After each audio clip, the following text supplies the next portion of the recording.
મસ્ત છેલ્લો છેલ્લો ફેઝ અત્યારે જ એન્જોય કરું છું. બધાય યસ. હા. હવે સાચે એવું થાય છે કે પછી બેબી બમ્પ સૌથી વધારે મિસ કરીશું. બહુ જ થશે, બહુ જ. ઇવન જન્મી જશે ને પછી તને એની કિક મિસ થશે કે યાર પેલી કિક ક્યાં જતી રહી અંદર. હા, ખરેખર બહુ બહુ જ એટલે બહુ જ અદ્ભુત અદ્ભુત અનુભવ છે. એજ એજ. હમ. મને એવું લાગતું હતું કે આ સૌથી વધારે અઘરું હશે મારા માટે આખી લાઈફમાં, પણ સૌથી વધારે સારું રહ્યું ને, મજા આવી. હા, જો કે પહેલા 5 મહિના હોરિબલ હતા, પણ ઇન જનરલ બહુ મજા આવી. ખરેખર ખરેખર. અને પછી જેમ જેમ ફેઝ તારા વધશે ને, જેમ જેમ તું છોકરું આયા પછી તું એને ઉછેરીશ ને, પછી એવું લાગશે કે પ્રેગ્નન્સી, હા આવી તો 10 બાર કરી નાખું.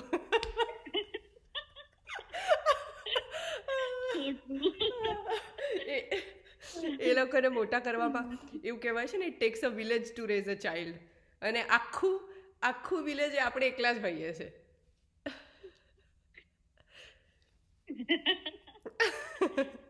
અઘરું છે પણ મસ્ત છે. હા, એક્ઝેક્ટલી એક્ઝેક્ટલી. છે ને, સૌથી વધારે મને સૌથી વધારે છે ને, જ્યારથી મેં શરૂઆત કરી કે જે બે એક્સ્ટ્રીમ વસ્તુઓ હોય ને એ આપણે ક્યારેય એક સાથે ના અનુભવ કરી શકીએ.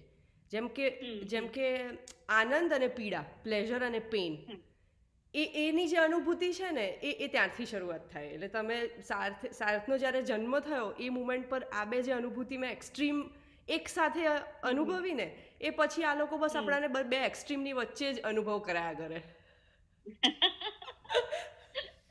ગ્રેટ. એટલે એની મજા છે. નાઈસ. તો તમારે અત્યારે કેટલા વાગ્યા છે અમારે સ્વિટ્ઝરલેન્ડમાં? બપોરના 2. બપોરના 2. ઓકે. તમારાથી 3.5 કલાક પાછળ પાછળ છીએ. બરાબર હમ. બરાબર. આમ શું? બહુ આગળ છો, એટલે ટાઈમમાં પાછળથી તો કઈ ફેર નથી પડતો. એમાં એવું નથી બ્રિંદા, કોઈ હું એટલે કોઈ વ્યક્તિ આગળ, કોઈ એક બહુ બધી કેટલી બધી ફિલ્ડ્સ છે. મને એવું લાગે કે કદાચ એક ફિલ્ડમાં કદાચ મને વધારે આવડતું હશે, પણ એવી ઘણી ફિલ્ડ છે જેમાં તને મારા કરતાં વધારે આવડે છે. એવું છે. યા. તું કે ઓફિસનું કામ કેવું ચાલે છે? બસ ઓફિસનું મસ્ત. છેલ્લા એકાદ મહિનાથી 15-20 દિવસથી એકદમ લોડ ઓછો કરી નાખ્યો છે વાહ. સામેથી લોકોએ. હા. અને જે બહુ ઇમ્પોર્ટન્ટ કે મેઇન જે કેમ્પેન્સ રિલેટેડ કામ હોય એમાં હું ઇન્વોલ્વ થઉં. હા. બાકી મને કોઈ લોડ કે અલગથી કોઈ ટાસ્ક, એક્સ્ટ્રા ટાસ્ક ને એવું કશું જ અસાઇન નથી કરતા. અને લાઈક મારી આખી ટીમ રાહ જોઈ રહી છે કે ક્યારે મારું બેબી આવે. વાહ. તમારી ટીમમાં પહેલું બેબી છે? હા. વાહ. એટલે બીજા એક બે એસોસિએટ ને છે ઓલરેડી ચાઇલ્ડ, પણ એ લોકો જોઈન કર્યું ત્યારથી એમને હતા જ. અચ્છા. તો એન્ટાયર પ્રેગ્નન્સી રહી હોય અને બેબી આવવાનું હોય એવું આખો ફેઝ મારો ફર્સ્ટ ફેઝ પહેલો છે. છે. વાહ વાહ વાહ વાહ. બહુ સરસ. યસ. Let's see. યા. મારું 35th વીક ચાલુ થઈ ગયું છે હા. અત્યારે. Very so good. મારે યસ. એક્ઝેક્ટ 38મું વીક પત્યું હતું, 39મું બેઠું અને એ જ દિવસે સાતનો જન્મ થયો હતો. અચ્છા, ઓકે. એટલે આ ડ્યુ ડેટમાં પણ ખબર નહીં, મારા ડૉક્ટર અમને એવું કહેતા કે ભારતના છોકરાઓ છે ને જલ્દી મેચ્યોર થાય એટલે બર્થ અચ્છા. માટે. અને હા. ભારતના ડૉક્ટર્સ પણ 40 અઠવાડિયા સુધી રાહ નથી જોતા. એ લોકો નથી બી જોતા. હા 38 વીકથી એ લોકો તૈયારી કરવા માંડે. અને હમ. બાળકો પણ 40 વીક પહેલાં આવી જ જતા હોય છે. અમેરિકામાં એવું હોય આવી છે કે એ જતા. લોકો 42 વીક સુધી રાહ જોવે. ઓહ, અચ્છા. અને પછી એ લોકો વિચારે કે ઓકે હવે આપણે ઇન્ડ્યુસ લેબર કરવું છે કે સી સેક્શન કરવું છે એમ. અચ્છા, ઓકે ઓકે. હા, અહીંયા તો મોસ્ટલી 38-39 અઠવાડિયે બધાને હા ડોક્ટર સામેથી જ કરાવી દે છે. હા હા હા હા હા હા. ટ્રુ. યસ. એ હવે એક બહુ મોટો ફેઝ, મોટું કામ છે. હવે જોઈએ કેવી રીતે એ પાર કામ પાડે પણ છે. એ પણ કામ પતી જશે ને, જેમ કે આ પ્રેગ્નન્સી પતીને તે કીધું ને કે યાર બહુ મજા આવી, એવી રીતે એ પતી જશે ને પછી બી એવું થશે કે વાવ કંઈ હતું જ નહીં. એટલે ખાલી થોડીક ક્ષણમાં રહેવાની વાત છે, પછી કંઈ નથી એમ. યા. અ, પણ તોય અગેન બીક લાગે છે અત્યારે તો થોડી, હા હા હા વિચારીને. હા હા હા. પણ મને પણ let's see. હતી, મને પણ હતી. પણ એટલે બધા આમાં કેવું છે, તમે જેટલા આમ એવું બી છે વધારે પડતું જાણી લો ને એનું પણ થોડું દુઃખ હોય, આમ એવું હોય એનું કે કંઈ પણ દુઃખ ખબર છે. જ ના હોય ને જતી રહીએ ને તો એની પણ મજા હા. અલગ છે. પણ ઇટ્સ ઓકે, મને એવું છે કે જાણીને પછી કરવામાં વધારે આનંદ આવે, એટલે એના કરતાં વધારે હા એ જ કે આપણે પહેલેથી મેન્ટલી થોડા પ્રિપેર્ડ હોય. મને આમ બી સરપ્રાઇઝીસ કંઈ આવે એના કરતાં આપણને બધી ખબર હોય અને પછી આપણે નિર્ણય લઈ હા શકીએ એ વધારે સારું. એટલે અમારે એવું છે કે અત્યાર સુધી ખાલી ઇમેજિન કરેલું, પણ લાસ્ટ સેટરડે અમારે એકચ્યુઅલી હોસ્પિટલમાં લમાઝ ક્લાસ કહેવાય ને, હા હા, લમાઝ લમાઝે ક્લાસ, યા. એ હોય છે, હા હા એવરી સેટરડે હોય છે. હા. તો એના માટે એક અલગ ડોક્ટર આવે છે. તો એમણે લાસ્ટ સેટરડે અમને વિડીયો શો બતાવ્યો, જેમાં રિયલ વિડીયો બતાવ્યો કે જેમાં નોર્મલ ડિલિવરી બર્થ, અને હા. સી સેક્શન બંને કેવી રીતે પરફોર્મ થાય છે.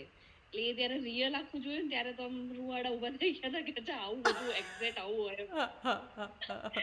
એટલે ત્યારે તો આમ અત્યાર સુધી મને એવું છે કે કારણ કે મારું બધું નોર્મલ આવે છે, એક્ટિવિટી બધી થાય છે, એટલે મને આમ અત્યાર સુધી બહુ એવું હતું, આમ ઓવર કોન્ફિડન્સ કહી શકાય કે આપણે તો નોર્મલ ડિલિવરી જ કરવી ના, છે. ઓવર એ વિડીયો જોયા ના, પછી ઉલટાનું તારે એવું વિચારવું જોઈએ કે ના થશે જ, ના કેમ થાય. અને આઈ રિયલી વોન્ટ કે ઓકે નોર્મલ ડિલિવરીનો જ ટ્રાય કર, બને એટલો પ્રયત્ન હા કરજે જ્યાં સુધી એવું ના લાગે કે આ રિસ્કી છે, કોઈક તકલીફ છે ત્યાં સુધી. એટલે પણ ત્યાંથી થોડું આમ ડગમગી જવાયું છે. એ વિડીયો જોયા પછી થોડું એમ થયું કે આમાં માણસ જીવતું જ કઈ રીતે રહી શકે. રહે છે આખા વિશ્વની બધી સ્ત્રીઓ. હજી તો હવે આ બધી ટેકનોલોજી આવી કે આપણે નક્કી કરી શકીએ છીએ બધી આ જમાનાની, અને એક નહીં 10 છોકરાના જન્મ આપ્યા છે લોકોએ. હા એ તો છે જ. ના પણ કરજે. મને એવું થતું કે અમારા ડૉક્ટરે પણ મને એવું કહેલું કે હા, પહેલાં જ્યારે અમે ડૉક્ટર નક્કી કરેલા ત્યારે મને આ તકલીફ હતી કે ભારતમાં છે ને સી સેક્શન વધારે પ્રિફર કરે છે બધા, અને સી સેક્શન બહુ જ થાય છે. એટલે જ્યારે અમે બેંગ્લોર ગયા અને ડૉક્ટર શોધતા હતા ત્યારે અમે એવી રીતે શોધ્યા કે જેના નોર્મલ ડિલિવરીના વધારે કેસીસ હોય, એવી રીતે અમે ડૉક્ટર નક્કી કર્યા. પછી અમને મળવા ગઈ ત્યારે પહેલો સવાલ આ જ હતો. મેં કીધું મને હું બધું થિયરી વાંચીને આવી છું, મારે કશું પૂછવું નથી, મને ખાલી એવું કહો કે ઇન્ડિયામાં કેમ સી સેક્શન વધારે થાય છે. બહારના દેશોમાં તો પહેલો ને છેલ્લો બધો ટ્રાય નોર્મલ પર જ કરાવે. મારી એક ફ્રેન્ડ હતી એને 5 કલાક પુશિંગ કરાવ્યું છે, 5 કલાક. ડૉક્ટરે એ થાકી ગઈ હતી, પણ ડૉક્ટર વોઝ લાઈક નો, એનું બેબીની પોઝિશન બદલાઈ ગઈ હતી હેડની, કે નીકળી નહોતું શકતું પેલ્વિસમાંથી. તો એ લોકોએ એને કેટલી બધી પોઝિશનો ટ્રાય કરાવી, કેટલા નર્સ આવે એને ઊંઘાડી દીધી, પાછી જગાડીને કરાવ્યું, પણ એમ કે ના, ટ્રાય તો અમે છેક સુધી નોર્મલ કરશું. એટલે એવું ભારતમાં કેમ નથી થતું એમ. એટલે મને એમણે બહુ સરસ વસ્તુ સમજાવી. મને એમણે એવું કીધું કે છે ને મોટા ભાગે ભારતમાં બધા ડૉક્ટર પ્રાઇવેટ પ્રેક્ટિસ કરતા હોય, એટલે એમની એક જ ડૉક્ટર હોય ને એમની પોતાની હોસ્પિટલ હોય. હવે તમે જ્યારે સી સેક્શન કરો એટલે ડૉક્ટરનું કામ ખાલી અડધો કલાકનું રહે, ઓપરેશન કરવું, બેબી બહાર આપી દેવું, નીકળી જવું, બાકી બધું કામ નર્સ સંભાળે. હવે એમની પાસે એકસાથે 25 પેશન્ટ હોય કે 10 પેશન્ટ હોય. નોર્મલ ડિલિવરીમાં એ ડૉક્ટરે એ પેશન્ટ સાથે 24 થી 48 કલાક સુધી રહેવું પડે. હવે એ ડૉક્ટર એક જ ડૉક્ટર હોય, એ તને 48 કલાક આપશે કે એવું કહી દેશે કે લાઈને અડધો કલાકમાં પતતું હોય તો કેમ ના પતાવું. એટલે એક આ કારણ કે ડૉક્ટરને રિસ્ક ના લેવી હોય. બીજું કે મમ્મીઓને રિસ્ક ના લેવી, એટલે મમ્મી બહુ ડરી ગઈ હોય એટલે એવું કે ના સી સેક્શન કર દો, મારું પતી જાય એમ, મારે નથી કરવું. એટલે આ બે મેજર રીઝન. એટલે પછી મેં એમને કીધું કે ઓકે ડૉક્ટર, પણ મારે તો નોર્મલ જ જોઈએ છે, મારે સી સેક્શન ઓનલી કે જ્યારે કોઈક ઇમરજન્સી કે પ્રોબ્લેમ હોય તો જ. એટલે ડૉક્ટરે કીધું કે હું તને અત્યારે પેપર પર લખી આપું કે તું નોર્મલ ડિલિવરી જ થશે તારી એમ. એટલે શી વોઝ દેટ કોન્ફિડન્ટ કે એમણે જ મને સમજાવ્યું કે see women bodies are design to give birth, એટલે એ નોર્મલ જ થાય. પણ જો તમે મેન્ટલી પ્રિપેર્ડ ના હો કે ડૉક્ટર ના હોય તો જ એ સી સેક્શન થાય, બાકી એ નોર્મલ જ થવાનું છે એમ. એટલે કે તું આજથી જ વિચાર લે કે તું નોર્મલ ડિલિવરી જ કરવાની છે એમ. અને લકીલી એ જ થયું. પણ અને લેબર રૂમમાં બી કેટલું આમ હોસ્પિટલવાળાઓને બહુ જ ગમી હતી એમની સર્વિસ. એવું હતું કે મારી ડિલિવરી થઈ એટલે તને પણ કદાચ તારા ડૉક્ટરનો વોટ્સઅપ નંબર એમણે આપ્યો જ હશે. એટલે મેં મારા ડૉક્ટરને કીધું, રાત્રે 1 વાગ્યાથી લેબર ચાલુ થયું હતું, સવારે મેં 6 વાગે એમને મેસેજ કર્યો કે મને આટલા કોન્ટ્રાક્શન આવે છે, આટલું છે, શું કરું. એમણે કીધું હજી રાહ જો. પછી 8 વાગ્યા એટલે મેં કોન્ટ્રાક્શન એક્ઝેક્ટ મોકલ્યા કે આટલા ડિસ્ટન્સ પર આટલું આવે છે. એમણે કીધું ઓકે હવે તું જઈ શકે હોસ્પિટલ. અને ડૉક્ટર એ જ વખતે ટ્રાવેલિંગ કરતા હતા, એટલે જે મારા ડૉક્ટર હતા એમણે ડિલિવરી કરી જ નથી, કોઈ બીજાએ કરી. અને પછી હું ત્યાં ગઈને એમણે નર્સે ચેક કર્યું કે હા 3 સેન્ટીમીટર ડાયલેશન થઈ ગયું છે, you are in labour, baby આજે કે કાલે આવી જશે. એટલે અમે કીધું ઓકે. અને એ વખતે કોવિડ હતો, કોવિડ જસ્ટ પત્યો હતો. અને એ વખતે એવું હતું કે પહેલાં કોવિડ વખતે તો કોઈને આવવા જ નહોતા દેતા. અને અમને એવું હતું કે બર્થ વખતે તો અનુજ હોવો જ જોઈએ, કારણ કે અનુજને પણ એ જોવું છે, આખી પ્રેગ્નન્સીમાં એ જોડે હોય, એણે કદી અનુભવ્યું નથી પણ એ જોવું એ બહુ જ મોટો લાવો છે એમ. એટલે એને એવું હતું કે મારે જોવું છે એનો જન્મ થતાં. એટલે અમે પરમિશન લીધેલી, ડૉક્ટરે કીધું કે ખાલી હસબન્ડ અલાઉડ, બીજું કોઈ જ નહીં. અને લકીલી એ વખતે લેબરમાં હું એકલી જ હતી એ દિવસે. બીજા સી સેક્શનના ઘણા બધા બેબીઝના ઓપરેશન્સ હતા એટલે, અને હોસ્પિટલના નર્સ બી એટલા ચીલ હતા. એ નર્સ એટલી બધી હસમુખી હતી, આવીને એટલી બધી મસ્તી કરી મારી જોડે. અને એ લોકો બસ જતા રહે, થોડી વારે આવે, ચેક કરે, કંઈ જોઈએ છે, કંઈ ખાવું છે, કંઈ પ્રોબ્લેમ છે તો કે પાછા જતા રહે. અને એવું લાગતું હતું કે હું અનુજ પેલી છેલ્લી ક્ષણો હોય ને લાઈફની, અને એમાં અમે ફ્રેન્ડ્સના એપિસોડ જોઈએ, પછી અમે બધી ગપ્પા મારીએ કે આપણે અહીં ફરવા ગયા હતા ત્યારે આવું થયું હતું, આપણે ક્યાં ક્યાં ફરવા ગયા હતા, આપણી આખી લાઈફને અમે રિવાઇઝ કરી હતી કે આપણે કેટલે અહીંયા પહોંચ્યા એમ. અને ઇટ વોઝ એવું હતું કે ખાલી અમે બે જ છીએ બેબી પહેલાં એમ. અને કોન્ટ્રાક્શન્સ છે ને બહુ જ બ્યુટિફુલ છે. કેવા થાય ખબર છે, આવે ને તો 1 મિનિટ માટે બહુ જ ઇન્ટેન્સ આવે, તને એવું થાય કે ઓ માય ગોડ શું છે એમ. પછી જતા રહે તો કંઈ જ ના હોય. એટલે કોન્ટ્રાક્શન છે ને વેવ્સ જેવા હોય. એટલે જ્યારે બી આવે ને એટલે અનુને કહું આયા. એટલે પછી હું બેડ પર લીન થઉં અને બહુ જ જોરથી મને મસાજ કરી આપે બેકમાં, કારણ કે એ વખતે મને એ બહુ જ દુખતું. અને જેવા પતિ જાય એ લોકો ગયા. પછી અમે બે ડાન્સ કરીએ ગીતો મૂકીને. આવું ફન કર્યું છે. એટલે અને પછી ડૉક્ટર થોડી વાર આવીને ચેક કરે કે હા 5 સેન્ટીમીટર, 6 સેન્ટીમીટર, 7 સેન્ટીમીટર. અને ડૉક્ટર મને કહે કે બેડમાં જતી રહે, આઈવી આપી દઈએ તને એમ. એટલે મેં કીધું કે ના, મને જ્યાં સુધી મારે બેડ રિડન નથી થવું, કારણ કે તમે બેડમાં થાઓ ને તમે બધું તમને આઈવી ચડાવી દે, પછી તમે સ્ટીક થઈ ગયા બેડ ઉપર, તમે હલી ના શકો, દુખે તો બી ફરી ના શકો. એટલે 7 સેન્ટીમીટર સુધી હું ફરતી જ હતી. અને પછી એમણે એવું કીધું કે તારું લેબર ફાસ્ટ કરવા માટે એ લોકો વોટર બ્રેક કરાવે. મારું વોટર બ્રેક નેચરલી નહોતું થયું, એટલે એમણે પછી વોટર બ્રેક કર્યું અને એનાથી લેબર બહુ જ ફાસ્ટ થયું અને ડાયલેશન બી ફાસ્ટ થયું. અને પછી ત્યારથી મને બેડમાં એમણે આઈવી ચડાવીને મૂકી કે ઓકે હવે તારું બેડમાં જ થશે. એ ટાઈમ મને એ 3 સેન્ટીમીટર નહોતા ગમ્યા કે યાર મને બેડમાં બેસાડી દીધી છે એમ. પણ એના લીધે બહુ ફાસ્ટ થયું એટલે કદાચ 1-2 કલાક જ રહ્યું હશે. અને પછી તો ડૉક્ટર આવ્યા, એમણે કીધું કે આ 10 સેન્ટીમીટર ડાયલેશન છે. અને same epidural generally doctor be prefer કરતા કે તમને એવું લાગે કે મારાથી નહીં જ સહન થાય તો બેટર કે એપિડ્યુરલ લઈ લો. એનાથી તમે એટલીસ્ટ તમને દુખાવો ના થાય, તમે ફીલ કરી શકો પણ દુખાવો ના થાય. તો મને લાસ્ટ સેટરડે જ પેલા ડોક્ટર મેમે કહ્યું હતું અમને કે એપિડ્યુરલ કેવું છે કે તમને તમારું 3 કે 4 સેન્ટીમીટર થઈ જાય ડાયલેશન, પછી તમને આપે અને 7મું સેન્ટીમીટર 7 સેન્ટીમીટર થઈ જાય પછી સ્ટોપ કરે. એક્ઝેક્ટલી. એટલે જે છેલ્લા 3 સેન્ટીમીટરનું જે પેઇન છે એ તો તમારે સહન કરવું જ પડે અને બેબીને પુશ કરતા. હા, એટલે આઈ પ્રિફર કે એપિડ્યુરલ લેવું જ નહીં. એટલે જ્યારે મેં 4 સેન્ટીમીટરે ડૉક્ટરને પૂછ્યું, મને કે અત્યારે લેવાય તારે લેવું હોય તો, પણ તને લાગે છે કે તારે જરૂર છે? મેં કીધું ના, તો કે ના લઈશ. કારણ કે એમાં શું થાય, તમે એકદમ પેઇન ફિલિંગ જતી રહે ને પછી અચાનક આવે એક્સ્ટ્રીમ. એટલે એના કરતાં બેટર છે કે ધીમે પ્રોગ્રેસ થાવ એમ. એટલે મેં નહોતું જ લીધું. અને હા, અને તને બી કદાચ તારા હસબન્ડને અલાઉડ હશે જ અંદર આવવાનું. હા બસ. એટલે એને એ ટાઈમ મેક શ્યોર કે તમે બસ તમારી બધી વાતો કરો, મસ્તીની વાતો કરો, ક્યાં ફર્યા હતા, બધી સારી મેમરીઝ એમ. અને પછી એ વખતે એવું બી હતું કે મજાની વસ્તુ કે હું 8 સેન્ટીમીટરે છું અને અમે ડાયરીમાં છોકરો અને છોકરી બંનેના નામ નક્કી કરેલા કે છોકરો અને ના છોકરી આવશે ને તો આ નામ ફિક્સ છે. અમે છોકરાનું વિચાર્યું જ નહોતું કારણ કે અમને બંનેને દીકરી જોઈતી હતી. હા, પછી અનુજ 8 સેન્ટીમીટરે મને કે યાર આપણે એક છોકરાનું નામ બી ફાઇનલ કરી દઈએ, કદાચ છોકરો આવ્યો તો. એટલે પછી એ કહું હા તું કોઈ નક્કી કરી લે. પછી કે હા સાર્થ બરાબર છે. મેં કહું ઓકે ચલ. અને એવું થયું કે છોકરીનું નામ શું નક્કી કર્યું હતું? એ બી રેવા કર્યું હતું. રેવા. વાવ. એટલે પણ એવું હતું એમ. એટલે અમુક એ ફન મુમેન્ટ્સ. પછી જ્યારે 10 સેન્ટીમીટર ડાયલેશન થયું, ઓકે, નર્સ બધું રેડી કરે, આમ ઓપરેશન થિયેટરમાં ઉપરની લાઇટ ચાલુ થઈ ગઈ.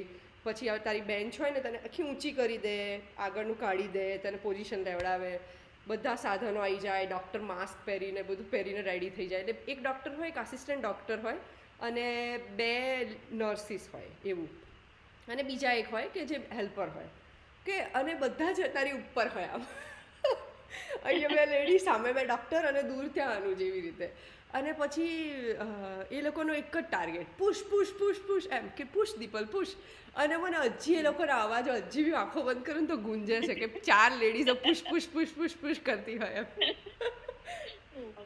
અને અને ધ થિંગ એટલે એમાં એવું છે કે તમે મને એવું થાય કે એ બહુ જ સરસ ક્ષણો હતી એમ કે હું એકદમ થોડાકમાં થોડીક પણ એકદમ ઇન્ટેન્સ તમને ફિલિંગ આવે અને પછી મને એવી ખબર પડી કે ડૉક્ટર મને પુશ કરે ને તો મને એવું કે દીપલ પુશ લોંગર તું બહુ ટૂંકું પુશ કરું છું અને પછી હું થોડીક વારમાં થાકી પછી મેં કહું વેઇટ બ્રેક મારો બધા મને સમજાવો હું શું ભૂલ કરું છું એમ એટલે પછી મને ડૉક્ટરે કીધું કે તું ઊંડો શ્વાસ લે રોકી રાખ અને પછી કર એમ તો લાંબુ થશે એટલે પછી મેં એવી રીતે કર્યું અને પછી અલ્ટિમેટલી સાર થયો પણ એ જે ફિલિંગ છે ને એટલે ડેફિનેટલી એપિડ્યુરલ તો લેવું જ ના જોઈએ અને એ જે ફિલિંગ જે આપણામાંથી આમ સૂપ લઈને બહાર નીકળે ને પછી ડૉક્ટર બતાવે કે જો આ રહ્યું એમ એવું થાય કે વાવ એમ તને એ વખતે એવું થઈ જાય કે બેડો પાર એમ લાઈફનો કે મેં શું મેળવી લીધું એમ કે આઈ ક્રિએટેડ અ હોલ હ્યુમન એમ એવી ફીલ આવે તને એટલું બધું સારું લાગે અને પછી એ વખતે આમ એટલા બધા ખુશ થઈએ આમ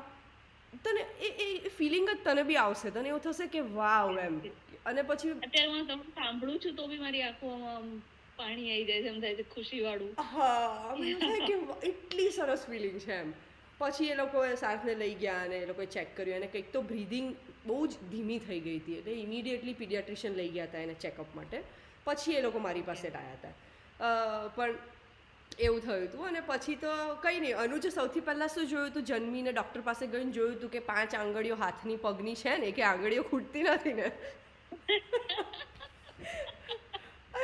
પ્રાયોરિટી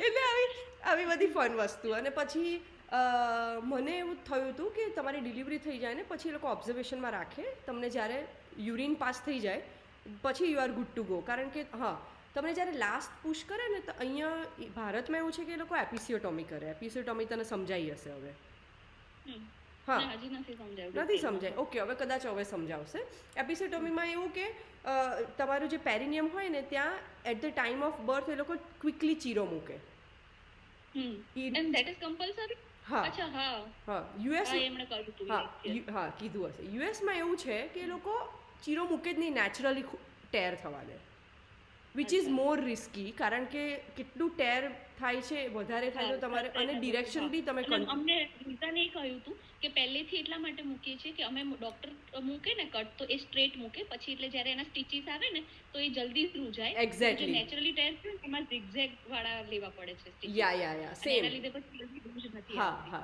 એટલે બેઝિકલી એ કંટ્રોલ્ડ હોય અને એના સ્ટિચીસ એ લોકો એવી રીતે કરે કે જલ્દીથી હીલ થાય એમ એટલે અને એ જ્યારે મૂકે ને ત્યારે એ લોકો એકદમ લોકલ લેવલનું એનેસ્થેશિયા આપે એટલે તને એ ચીરો કે કટ ના ફીલ થાય બિલકુલ એ લોકો સ્ટિચીસ કરે એ પણ ફીલ ના થાય ઓકે હા અને પછી તો સાર્થને એ લોકો ઓબ્ઝર્વેશન આફ્ટર ડિલિવરી ને બધું નોર્મલ થોડું 1-2 દિવસ પછી આપણને જરા એનેસ્થેશિયાની અસર ઉતરે પછી તો બહુ જ પેઇન થતું હશે ને ના પ્રિંદા ના એટલું કશું જ નથી થતું કારણ કે મને એવું થાય છે કે ત્યાં ફીલ કરવું પેન એના કરતા પછી પેટમાં ચીરો મૂકે ના જો સાંભળ ઓલ નેચરલ શું છે કે જે વજાઇનલી નોર્મલ બર્થ થાય બરાબર અને એ જે સ્કિન છે ને બહુ જ ક્વિકલી હીલ થાય એવી છે સી સેક્શન છે ને તને સમજાવ્યું બી હશે કે મલ્ટિપલ લેયર્સ છે સ્કિનના અને ટિશ્યુઝના હા અને 7 લેયર્સ પર ચીરો આવે છે અને એની હિલિંગમાં બી એને વાર લાગે એટલે ડેફિનેટલી નોર્મલ ડિલિવરીનું હિલિંગ ઇઝ ફાસ્ટર હા તને શરૂઆતમાં છે ને ત્યાં ટાંકા હોય ને એટલે આમ ખૂંચે એટલે તને બેસવામાં આમ થોડીક વાર આમ અનકમ્ફર્ટેબલ ફિલિંગ થાય પણ એવું ના થાય કે ઓ બા મરી ગઈ એટલું દુખે છે બિલકુલ નહીં ઓકે તને 1-2 દિવસ કારણ કે નવું છે એટલે તને ચાલવામાં બી થોડુંક એવું ડિસ્કમ્ફર્ટ ફીલ થશે પણ બાકી એવું તો બિલકુલ જ નહીં થાય કે મરી ગઈ એટલું બધું દુખાય છે અને એ લોકો તને સડન 3-4 દિવસ સુધી પેઇન કિલર્સ પણ આપશે તને ગેસ કે કોન્સ્ટિપેશન ના થાય એની દવા પણ આપશે જલ્દીથી હીલ થાય એની દવાઓ પણ આપશે એટલે એવી કોઈ કરવાની જરૂર નથી હા તને ગરમ પાણીનો શેક કરવાનું કહેશે અને એ બહુ જ સારો છે એ છે ને ટોયલેટની ઉપર આપણું ટોયલેટ હોય ને એની ઉપર નાનો બાથટબ જેવું આવે સીટ્સ બાથ કહે છે એને એમાં ગરમ પાણી ભરવાનું અને મૂકી અને એની ઉપર બેસવાનું એટલે જે ગરમ પાણી હોય એ ત્યાં અડે ટાંકામાં અને તને શેક મળે એ બહુ જ સરસ છે એટલે હું શરૂઆતમાં એ 15 દિવસ મેં કરેલું કારણ કે એનાથી ટાંકા જલ્દીથી હીલ થાય એમ બાકી એવું કશું જ નથી ડિલિવરી પછી તો તને અને બીજું એવું છે ને કે બેબી તાર હાથમાં હશે ને પછી તને ખબર બી નહીં પડે કે આ બધું તેની જાતે હીલ થશે એમ એવું હશે કારણ કે તું એને ફીડ કરાવવામાં એનું ઊંઘાડવામાં હું થોડી વાર સૂઈ લઉં એમાં જઈશ. અને ઉલટાનું મને એવું હતું અને શરૂઆતમાં છે ને બેબી બહુ જ ઊંઘે એ લોકો બસ ઊંઘ્યા જ કરે, ખાલી ખાવા માટે ઉઠે ને બી કોઈક વાર તો ઉઠાડવા પડે. એટલે એ શરૂઆતનો ગાળો તો હું એવું કહું છું કે આપણે બી આરામ કરી લેવો કે ઓકે એ ઊંઘે છે તો ઊંઘી જવું. મને હજી પણ યાદ છે કે એ સૂઈ જાય ને તો અમે એ વખતે મેક્સિમમ મૂવીઝ મેં એ વખતે જોયા છે પહેલાં 1 મહિનામાં. કે અમે ચીલ કરીને પિક્ચર જોતા હોય ને સૂઈ જાય એટલે એટલું બધું હેપી હોય છે. એવું નથી હોતું કે ઓ બા ડિલિવરી થઈ એટલે હવે તાકાત જ નથી, પડી જ રહેવાનું. ના એવું નથી. અને ઇવન તને ડોક્ટર્સ પણ કહેશે ને એ પણ છે કે તું ડે 1 થી જ યુ બી એક્ટિવ. કે બેબીનામાં ચલો તું બીજું બધું ના કરે પણ એને ખવડાવવામાં પછી તું થોડુંક ચાલે ઘરમાં, વસ્તુઓ તારી જાતે તું લઈ આવે, તને ખાવાનું ટેબલ પર આપે પણ તું જઈને મતલબ એવું સાવ એવું નહીં કરવું કે ઓકે હું 1 મહિનો બેડમાં જ પડી રહીશ. જેટલું તું ચાલીશ, જેટલું તું મતલબ તારી બોડીને મૂવિંગ રાખીશ એટલું એ હીલ બી એટલું જ જલ્દી થશે. પણ મસ્ત છે, ફન છે. હું તને 4-5 મહિના પછી ફોન કહીશ તો તું જ કહીશ કે હા વાત તો સાચી છે, એટલું કંઈ હતું નહીં મેં જેટલું વિચાર્યું હતું. પણ મેં એ વસ્તુ ફીલ કરી છે. મેં રિસેન્ટલી 2-3 ડિલિવરીઝ નજીકમાં જોઈ છે. તો એ વસ્તુ તો મેં બહુ પહેલા મતલબ નક્કી કરેલું જ્યારથી મને ખબર પડી કે આઈ એમ પ્રેગ્નેન્ટ, કે એ જે 2-3 ડિલિવરીઝ મેં જોઈ છે ને એમાં બેઝિક ડિફરન્સ બહુ વધારે હતા. એ લોકોએ કેવી રીતે એને ટેકલ કરી પ્રેગ્નન્સીને એમાં. તો એમાં મને જે બેસ્ટ લાગી હતી ને એ જ મેં ફોલો કરવાનું નક્કી કર્યું, કારણ કે બંને એ ત્રણ મારી ઓળખીતામાં અને ફ્રેન્ડ્સમાં મેં જોયેલું. તો એકની લાઈફસ્ટાઈલ બીજાની ને ત્રણેયની લાઈફસ્ટાઈલમાં એક તો બહુ જ ફેર, પછી બીજું મેન્ટાલિટીમાં બહુ જ ફેર કે ભાઈ આ વસ્તુ આમાં થવી જોઈએ તો અમારાથી નહીં જ થાય. એકનો આખો પોઝિટિવ અપ્રોચ, એકનો આખો નેગેટિવ ટાઈપનો અપ્રોચ. એટલે એનાથી એ લોકોનું ડિલિવરી પછીનો પણ જે પીરિયડ છે ને એમાં પણ એટલો બધો ડિફરન્સ દેખાય આપણને. સાચી વાત છે. એ વજન ઉતારવાની વાતથી લઈને કે ખાવા પીવાથી લઈને કે મેન્ટલી પ્રિપેર રહેવું, બેબીને લઈને બહાર જવું ના જવું વાળી બધી જ વસ્તુ. એટલે મેં જે પોઝિટિવ અપ્રોચ વાળું જે છે ને એ પહેલેથી જ મગજમાં રાખેલું. અને ખરેખર આ બધી વસ્તુથી કેટલું બધી અસર થાય છે. અને એક તમારા બ્લોગ્સ અને હું તમારી જોડે કોન્સ્ટન્ટ ટચમાં રહી છું. એટલે એ તમારા બેને મેં એટલું બધું નજીકથી અંદરથી નક્કી કરેલું કે પ્રેગ્નન્સી અને ડિલિવરી થાય તો આ બંને જેવી જ થાય એમ. અને થશે, તું જેવું ઇમેજિન કરીશ ને એવું જ થશે. એવું થશે. જેમ કે અત્યાર સુધી હું જોઉં છું તો મેં પોતે આટલા વખત હમણાં જેટલાની પ્રેગ્નન્સી કે બધી જોઈ છે અમારા રિયલ ટાઈમમાં, તો એમાં મારું મને સૌથી હેલ્ધી લાગે છે, ટચવુડ. કારણ કે હું હજી મારો હવે 9મો મહિનો ચાલુ થશે બટ હું હજી નીચે બેસી શકું છું આરામથી. મને એક પણ વાર સોજો નથી આવ્યો, મને કોઈ બ્લડ શુગરનો પ્રોબ્લેમ નથી, થાઇરોઇડ નથી આવ્યો, મારા કોઈ હેરનો કે સ્કિનનો કોઈ જ પ્રોબ્લેમ નથી થયો. ઇટ્સ લાઈક, અને મારું બોડી વેઇટ બી ફક્ત પેટ વધ્યું છે, બાકી કોઈ જ બોડી પાર્ટ એક બી વજન નથી. મારું ટોટલ વેઇટ હજી સુધી 5 કે 6 કિલો જ વધ્યું છે. મારો 9મો મહિનો ચાલુ થાય અને બેબીનું હેલ્થ ઇઝ લાઈક પરફેક્ટ. એની હેલ્થ અને ગ્રોથ પરફેક્ટ છે. અને મારામાં પેટ સિવાય કોઈ જ, એટલે જે એમનિયોટિક ફ્લુઇડ અને પ્લેસેન્ટા અને બેબી એનું જ વજન છે, બીજું કોઈ જ વજન એક્સ્ટ્રા ચરબી ચડી નથી. સો આમ લાઈક, અને કોઈ મતલબ નહીં કોઈ ખાવા પીવામાં પેલું કશું થતું. કોન્સ્ટિપેશન એની સૌથી વધારે મને બીક લાગતી હતી. કોન્સ્ટિપેશન નથી થયું મેં થ્રુ આઉટ પ્રેગ્નન્સી. 1 કે 2 વાર સ્ટાર્ટિંગમાં થયું હશે જે નોર્મલી બી થતું હોય, બાકી પ્રેગ્નન્સીના લીધે આ થયું. એટલે મને અમુક વાર આમ પ્રાઉડ થાય મારી ઉપર અત્યારે બી કે વાવ યાર, નોર્મલી મતલબ બધું મને કહું ને કે આ પેટ ના હોય તો મને અમુક વાર તો અડધા દિવસ યાદ જ નથી રહેતું હું પ્રેગ્નન્ટ છું. સાચી વાત છે. એટલે આ જોબ મેં અત્યાર સુધી કન્ટિન્યુ કરી, મતલબ હમણાં 1 મહિનાથી 15-20 દિવસથી લોડ ઓછો છે, બાકી મેં ફૂલ 8 કલાક કામ કર્યું છે. મને તો સૌથી વધારે એ જ હતું કે હું પહેલેથી થોડી હેલ્ધી બોડીમાં, એટલે મને એમ હતું કે પ્રેગ્નન્સીમાં તો હું કેવી દડા જેવી થઈ ગઈ, હલવું નહીં શકું ને આમ નથી. એનાથી એકદમ જ ઊંધું થયું એમ, કારણ કે મેં બહુ જ એક્ટિવ રહી. મેં 6મો મહિનો ચાલુ થયો ત્યારથી યોગા કર્યા અને વોકિંગ તો સતત રાખ્યું. અને મારે બેઝિક એવું છે કે હું બહુ બેસી જ નથી શકતી. મને આમ થોડી વાર થાય ને એટલે કીડીઓ ચડે, એટલે હું ચાલ જ કર્યા કરું ઘરમાં. પણ એ બહુ જ સારી વસ્તુ છે, બહુ જ સારી વસ્તુ છે. ઘણા બધા, મેં તને કીધું ને માઇન્ડસેટ, બધા એવું કે 7મો મહિનો થયો ને હવે તો ઊભું જ ના થયો તો બેસી જ રહેવું પડે. એટલે કેમ એમ ઇવન ડિલિવરી પછી બી ઘણા એવું કરે કે તારે તો બેડમાંથી ઊભું જ નહીં થવાનું. ના, બિલકુલ એવું નહીં. તારે બધું જ ચાલવાનું, બધું જ કરવાનું. જો અને જો હું તને એનું જ આ જો રહીશ મણિયારની ચોપડી છે, ઓકે, બાળ ઉછેરની બારાખડી, એનું આ ટાઇટલ મેં ખાસ મૂક્યું છે. આમાં પહેલું ટાઇટલ શું છે કે મારા બાળકને હું જ ઉછેરી શકીશ.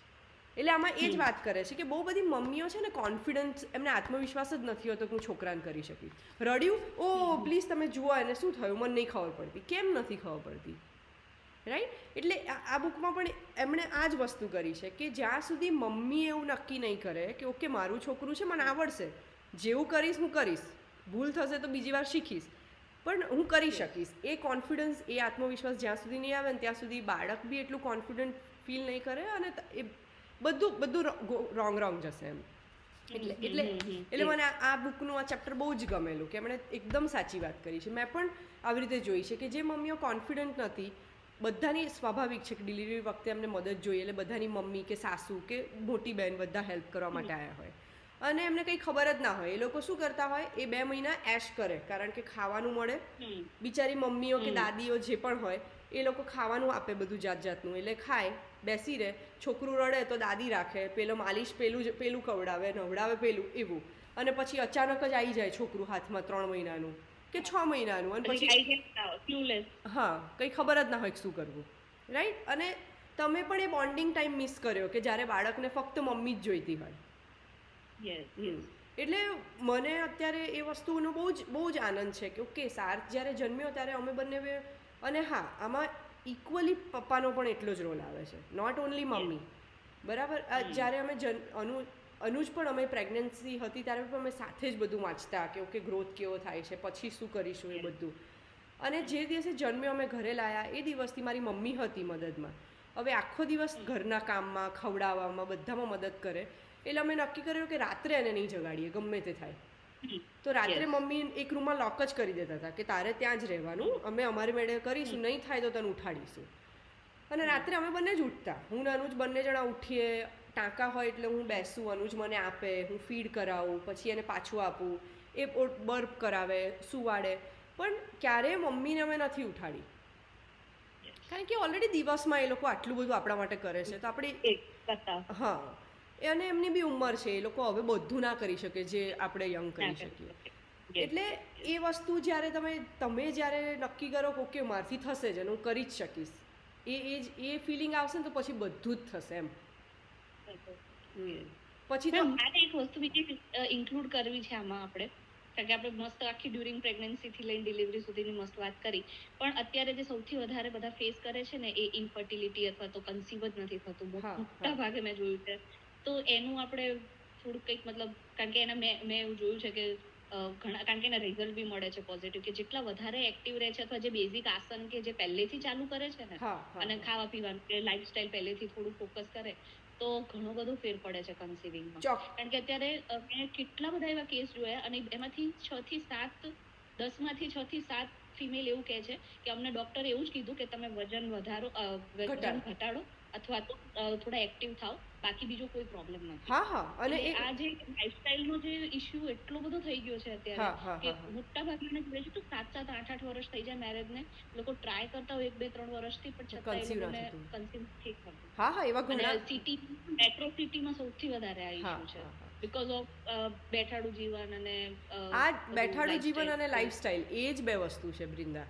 અને એક્ટિવલી એટલે તમે ચલો જોબ કરતા હો કે તમારી ગમતી કંઈ પણ વસ્તુ કરતા હો, પણ તમે જેટલા ખુશીથી અને મતલબ તમે નોન કમ્પ્લેનિંગ છો અને જેટલા ખુશીથી, જેટલી સારી રીતે, જેટલા એક્ટિવ છો, active in the sense mentally, physically, બધી જ રીતે, એટલું આ બધું જ ઇઝી છે.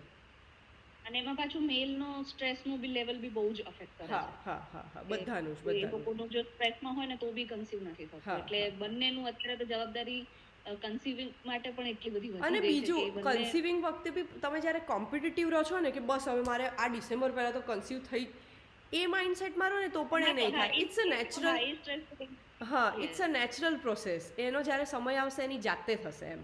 એટલે એ સાથે તમે વિચારીને જ્યારે નક્કી કરો, અને સપોઝ હું તો એવું કહું છું કે તમે, અમારા કેસમાં તો એવું હતું કે અમે જ્યારે યુએસ મૂવ થયા અમારા મેરેજ પછી ત્યારે મારું ભણવાનું ચાલતું હતું, માસ્ટર્સ કરતી હતી, એટલે સ્વાભાવિક છે અમારે અમે વિચાર્યું જ નહોતું કે અમારે પ્લાન કરવું જોઈએ અત્યારે.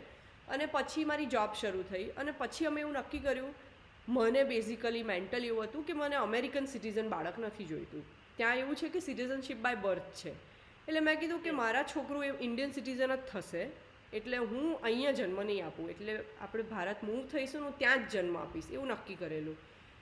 નસીબથી અમે મૂવ થઈ શક્યા, બેંગ્લોર આવ્યા અને પછી અમે નક્કી કર્યું કે ઓકે ચાલો now we are open, we can plan એમ. અને પ્લાનિંગ બી એવું પ્લાન નહોતું. અમે વિચાર્યું કે okay now we will not use precautions, we will see. અને તમે એવું વિચાર્યું જ નહોતું કે ઓકે 2022માં આવી જવું છે, એવું કોઈ જ પ્લાન નહીં, નો પ્લાન્સ એટ ઓલ. બસ વી વિલ સી એમ. હા, અને એવી રીતે તમે જ્યારે ઓપન માઇન્ડસેટથી કંઈ પણ કર્યા વગર કરો તો આમ એવું ક્લિક થાય ને પછી થાય કે વાવ, તને બી એવી રીતે જ થયું હશે કદાચ, રાઈટ? હા, લાઈક એકદમ મારું તો એવું હતું કે જે એકદમ અનએક્સપેક્ટેડ મંથ હતો એ જ મંથમાં મને એવું થયું કે બીકોઝ એ મંથમાં હું ફિઝિકલી મેન્ટલી એટલું બધું લાઈફમાં હેપનિંગ હતું કે આમ વિચારવાનો ટાઈમ નહોતો આ વસ્તુ વિશે, કે આમ દૂર દૂર સુધી ખ્યાલ જ નહોતો. અને એ મંથમાં જ કેમ? કારણ કે તું એ મંથમાં સૌથી વધારે રિલેક્સ્ડ હતી. તું એ મંથમાં આના વિશે વિચારતી જ નહોતી. આના વિશે તો બિલકુલ. અને એ જ મંથમાં તું સૌથી વધારે ખુશ બી હતી. એટલે આ બધું બહુ જ ઇફેક્ટ કરે છે. હું તો એ વખતે યોગા ટીચર ટ્રેનિંગ કરતી હતી, મારી તો એક્ઝામ ચાલતી હતી. એટલે કારણ કે એ વખતે મારો પીરિયડ બી બહુ જ ખુશીનો હતો કે આ કોવિડ ગયો છે, હું આ કરું છું, નવા બેંગ્લોરમાં સેટ થયા છે. એકચ્યુઅલી મુંબઈ અમે શિફ્ટ થયા હતા ઓગસ્ટમાં, અને પછી મારી ઓફિસ ત્યાં હતી. તો અમારે આમ ઓપ્શનલ છે કે ઘરેથી કરવું હોય તો ઘરે, ને ત્યાં ઓફિસ જવું હોય તો જઈ શકાય. તો મને બહુ જ ગમી ગયું. એક વખત હું એમ જ જોવા ગઈ કે કેવું છે શું છે, વીવર્કમાં હતું અને મને બહુ જ ગમ્યું. તો મેં નક્કી કર્યું કે હું રોજ આવીશ. તો હું રોજ સવારે 6-6:30 ઉઠતી, નહીં તો એની પહેલા મારું બહુ જ આરામવાળું જીવન હતું, તમને ખબર જ છે. પણ એ મેં જ્યારે ઓફિસ જવાનું નક્કી કર્યું તો હું સવારે 6-6:30 ઉઠું, પછી શાક રોટલી ટિફિન બનાવું, ફ્રૂટ સમારીને બધું મારું ને દર્શનનું પ્રિપેર કરું, પછી કપડાં મશીનમાં ધોવા નાખી દઉં અને મેડને સૌથી વહેલા સવારે 7:30 બોલાવી લઉં, એટલે સવારે કચરા પોતું ને બધું એની પાસે કરાવડાવી લઉં, વાસણ ને બધું. અને પછી 8:20ની લોકલ પકડતી હું, અને અમારા ઘરેથી 2 કિલોમીટર દૂર હતું સ્ટેશન લોકલનું.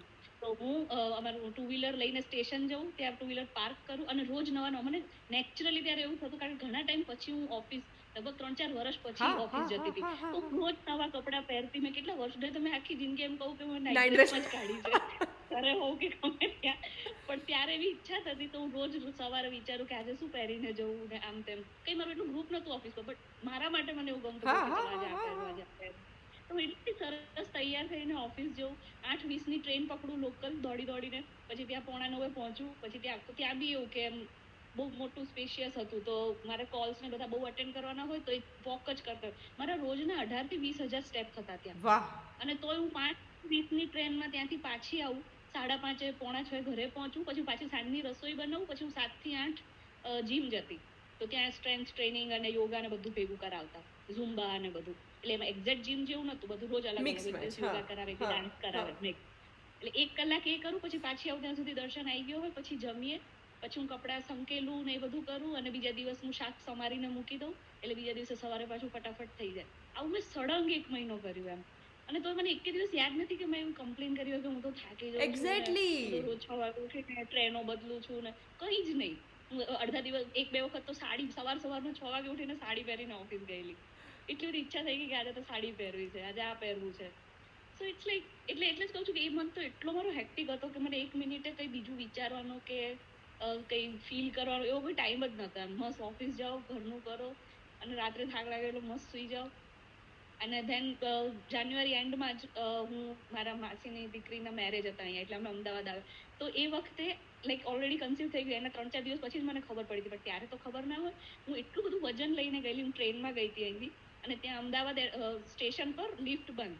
તો હું એટલું 20-25 કિલોની બેગ હાથમાં અને એક બીજો થેલો ખભા પર, એટલું ઉપાડીને હું એટલા બધા સ્ટેર ચડી, પછી ઉતરી, અને પછી ઘરે ગઈ, અને પછી કેટલું બધું નાચી એના મેરેજમાં. છેક મને એના મેરેજના દિવસે મને ખબર પડી, સવારના વહેલા 5 વાગે બહુ બધા દિવસ થઈ ગયા હતા ઉપર, એટલે મેં અચાનક ટેસ્ટ કર્યો એન્ડ ઇટ વોઝ પોઝિટિવ. સો મતલબ એટલે મને એવું આ થયું કે યાર એક રિયલી આ જ વસ્તુ છે કે તમે જેટલા ખુશ, જેટલા એક્ટિવ. મારા ડૉક્ટર તો મને એવું પણ કહેતા કે પ્રેગ્નન્સી પહેલાં તમે જે એક્ટિવિટી કરતા હો ને ડ્યુરિંગ આખી પ્રેગ્નન્સી કરી શકો. yes, કરી કેટલી શકો. બધી મધર્સ તો 8 મહિના પ્રેગ્નન્સી સાથે મેરેથોન દોડી છે.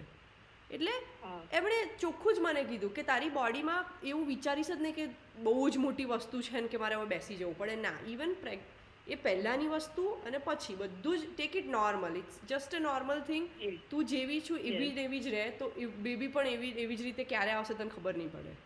ખબર નહીં પડે. એ જ મારા સાસુ સાથે કે મમ્મી સાથે કે વાત થાય ને તો એ લોકો બી એ જ કે અત્યારે આટલા બધા તમે લોકો અવેર હોવ છો કે અમારા જમાનામાં તો કે એક તો આટલા કશું બધા જ નહીં. ડોક્ટર વિઝિટ નથી. યા, અમે કોઈ યા. દિવસ સોનોગ્રાફીમાં બેબી કેવું છે જોયું નથી.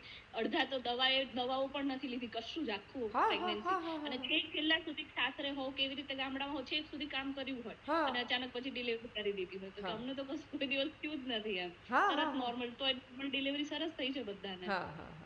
એટલે કે એવું કશું અફેક્ટ થતું જ નથી એમ કે હમ. આમ નહીં કરવાનું કે આમ નહીં કરવાનું વાળું. હા, હા, So, હા. yeah.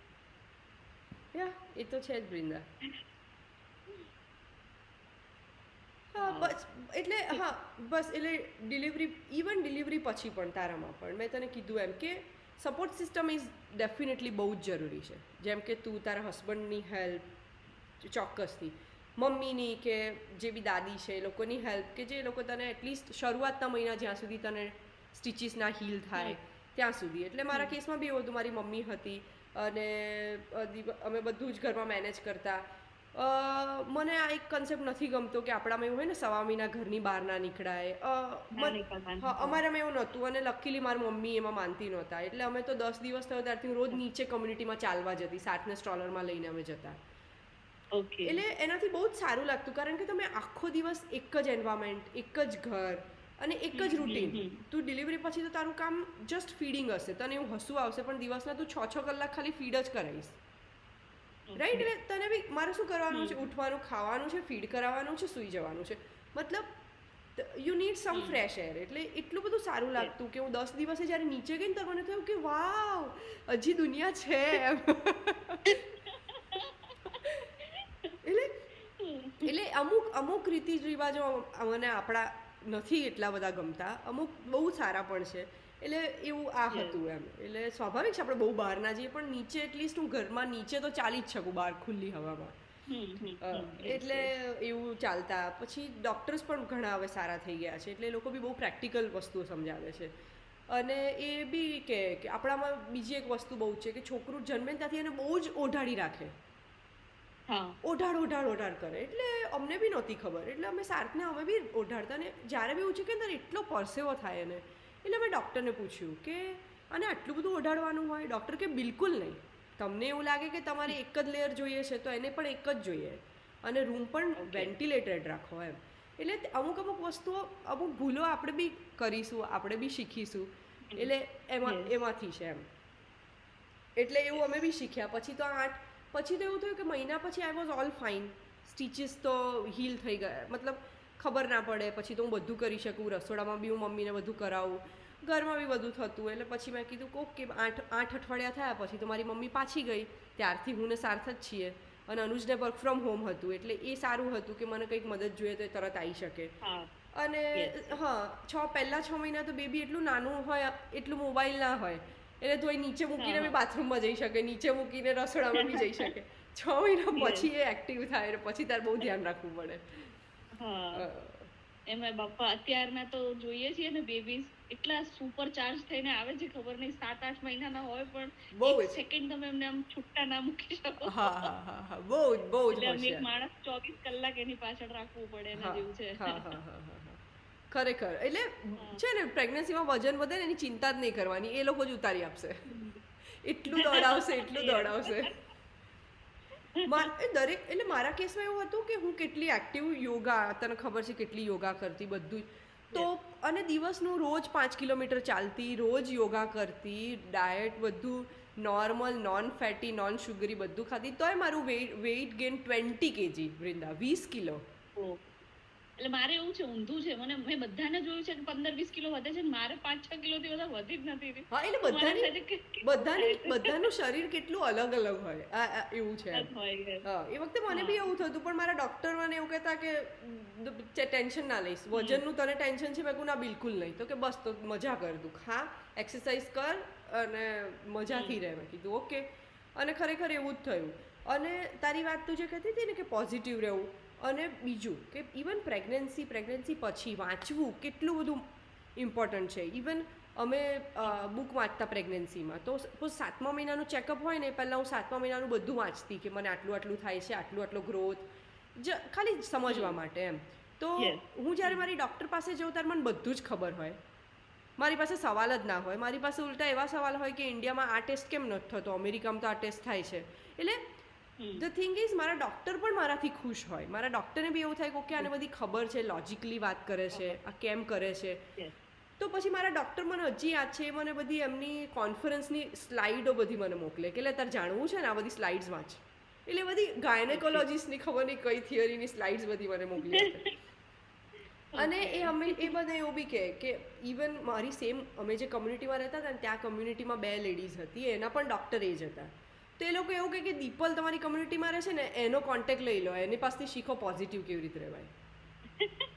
એટલે આ વસ્તુ છે કે તમે કેટલા એકચ્યુઅલી પણ બહુ અફેક્ટ કરે છે મને. બહુ જ અફેક્ટ કરે છે. મને અત્યારે બી ગમે ત્યારે જ્યારે મેં તમને સામેથી મેસેજ કર્યા છે ને, ત્યારે એટલા માટે જ હવે સેલ્ફિશ લાગે કે આઈ ડોન્ટ નો, ના, જ્યારે બી મને એવું થાય ને કે મને ડાઉન ફીલ થાય છે, અથવા મને એમ થાય છે કે આ બધું નથી થઈ રહ્યું, ત્યારે હું તમને મેસેજ કરું ને, ભલે આપણે બીજા કોઈ ટોપિક પર વાત થાય કે હાય હેલો થાય, પણ એનાથી બી એટલી બધી પોઝિટિવ એનર્જી મળી જાય, એમ થાય કે ના યાર મજા આવે. અને હું એવું નથી કહેતી બ્રિંદા, મારા ઇવન ડિલિવરી પછી છે ને, હું સૌથી વધારે તો એવું કહું ને કે ફિઝિકલ તો રિકવરી આવે છે, mental recovery takes a long time. Postpartum ડિપ્રેશનની જે બધા વાત કરે છે એ સાચેમાં છે. મને પણ બહુ બધા ફેઝિસમાં આવ્યું છે, બરાબર, હજી સુધી આવે છે, એવું છે એમ. અને એમાં વસ્તુ એવી છે, અને એટલા માટે છે ને, જ્યારે બી તમે ડિલિવરી થાય ને, તો હંમેશા એટલું યાદ રાખજો કે એક ગ્રુપ ઓફ એવા લોકો તમારી જોડે રાખવાના. જરૂરી નથી કે તમે રોજ એની સાથે વાતો કરો કે હા શું ચાલે છે શું નહીં, પણ તને ખબર છે કે હું આવાને ગમે ત્યારે ગમે તે સિચ્યુએશનમાં મેસેજ કરીશ ને, તો એ લોકો મને સાંભળી લેશે, બીજું કંઈ નહીં કરે તો વાંધો નહીં. એટલે હું મારી પાસે બી એવા હતા કે જે મારાથી 2-3 મહિના પ્રેગ્નન્સીમાં આગળ હતા, કે મારાથી એમનું છોકરું 2-3 મહિના સાથ કરતાં મોટું છે. તો હું રેન્ડમલી એમને મેસેજ કરતી કે આજે છે ને સાથે આ કલરની પૂપું કરી છે, ઇઝ ઇટ નોર્મલ? હવે આ બહુ સાદી વસ્તુ છે, પણ એ સમય માટે તારા માટે એ ટેન્શનનો વિષય છે કે યાર કેમ આજે આવું છે. પણ જ્યારે તમને એ કોઈ એક્સપિરિયન્સ વ્યક્તિ એવું કહે કે હા નોર્મલ છે, 2 દિવસ પછી સારું થઈ જશે, તો સેમ વસ્તુ મેં તમને થોડા દિવસ પહેલા જ મેસેજ કર્યો હતો ને કે ઘણા બધા કલાકથી બેબી હલ્યું નથી, હું એને ક્યારની એને પોક કરું છું પણ એ હલતું નથી. સો અને તમારું અને મેં ડોક્ટર મેમને પણ મેસેજ કરેલો સેમ, તો તમારા બંનેનો ઓલમોસ્ટ સિમિલર ટાઈમે જવાબ આવ્યો, અને બંને સેમ લખ્યું કે શુગર ખાઓ અને લેફ્ટ સાઈડ સુઈ જાઓ, થઈ જશે નોર્મલ. એટલે આમાંથી તમે કેટલું બધું, હવે તમે દર વખતે ડૉક્ટર પાસે નથી જઈ શકવાના, ગૂગલ દર વખતે કેટલું કરશો, એમાં કેટલું સાચું ખોટું ખબર નથી. એટલે મારી પાસે એવી એક્સપિરિયન્સ 4-5 મમ્મી મેં હજી બી હેન્ડી જ છે બધી, અને દે આર ફ્રેન્ડ્સ. અને હું લિટરલી એમને ખાલી એવા જ મેસેજ કરું કે આવું બિહેવિયર નોર્મલ છે, મને બોડીમાં આવું થાય છે, આ નોર્મલ છે, પછી એનો રિપ્લાય આવે કે હા મને આવું થયું હતું. એટલે એટલું સારું લાગે. એટલે આ કમ્યુનિટી જે છે, હું 6 મહિનાનો થયો ને ત્યારે મેં એક કોર્સ લીધો હતો, હું તને પણ આપીશ. એ બેન છે ને ચાઇલ્ડ ન્યુટ્રિશનિસ્ટ છે, કે સાથને જ્યારે મેં સોલિડ્સ ઇન્ટ્રોડ્યુસ કરાવ્યું ત્યારે એમનો મેં ક્લાસ લીધો હતો. અને એમાં એ બધું સમજાવશે તો ખરો, ફૂડ ચાર્ટ ને બધું આપે, પણ એમાં આપણા જેવી બધી મમ્મીઓનું એક ગ્રુપ છે વોટ્સઅપનું, અને એમાં 250થી વધારે મમ્મીઓ છે. મજાની વસ્તુ એ છે કે હાવ સિલી ક્વેશ્ચન હોય ને એ બી તમે એમાં પૂછી શકો કે મારું છોકરું કાકડી નથી ખાતું, આજે શું કરું? તો પછી પેલી ટ્રિક્સ આપશે કે મેં આવું ટ્રાય કર્યું ને તો એણે ખાઈ લીધું. એટલે જસ્ટ નાની ટિપ્સ પણ તને એટલી બધી સારી લાગશે, કારણ કે બધા જ તારા જેવા છે. તને એવું લાગશે કે હા દુનિયામાં હું એકલી નથી કે જેને નથી ખબર પડતી. એટલે આ બી બહુ મહત્વનું છે કે તમે ડિલિવરી પછી છોકરું જ્યારે ઉછેરતા હો તો તમારું એક અમુક સપોર્ટ ગ્રુપ હોવું જોઈએ.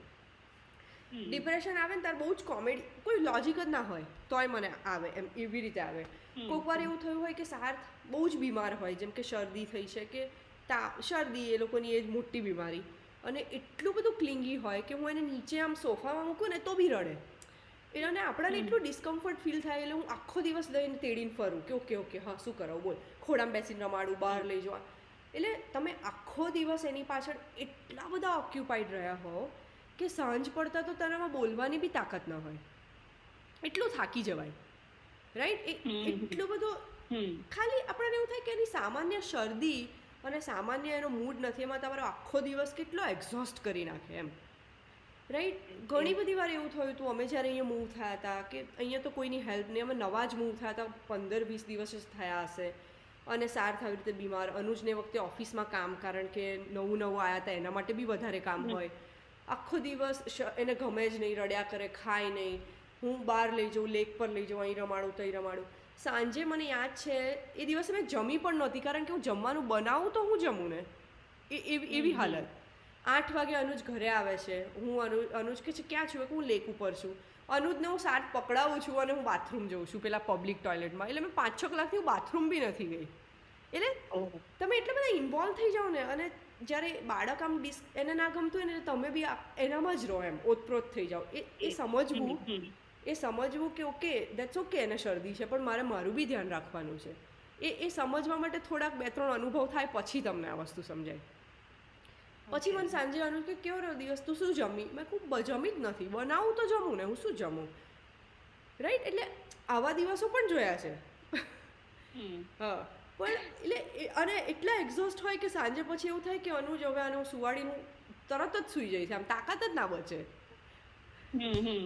એટલે એવા બી આવશે દિવસો, પણ દેટ્સ વોટ યુ લર્ન એમ. પછી મને ખબર પડી જાય કે ઓકે આ વસ્તુ સાર્થને નથી ગમતી, આવું કરે છે ને એનો મતલબ આજનો દિવસ એટલો સારો નહીં હોય, લેટ્સ પ્રિપેર્ડ. હું સવારથી જ બધું જમવાનું બનાવીને મૂકી દઉં કે ઓકે આજે નહીં થાય હું આ ખાઈ લઈશ.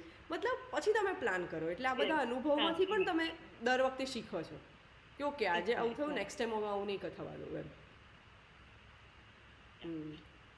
એટલે આ જ છે મતલબ.